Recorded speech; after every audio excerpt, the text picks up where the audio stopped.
கணங்களின் அதிபதி கணபதி திருவடி கருத்தினில் வைத்தே கை தொழுவோம். கணங்களின் அதிபதி கணபதி திருவடி கருத்தினில் வைத்தே கை தொழுவோம். ஐந்து கரத்தனை ஆனை முகத்தனை நந்தி மகன் தனை போற்றிடுவோம்.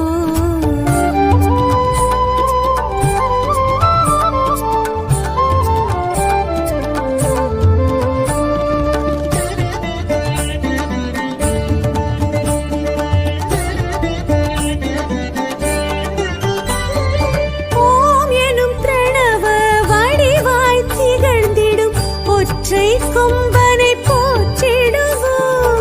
ஓம் எனும் பிரணவ வடிவாய் திகழ்ந்திடும் ஒற்றை கொம்பனை போற்றிடுவோம்.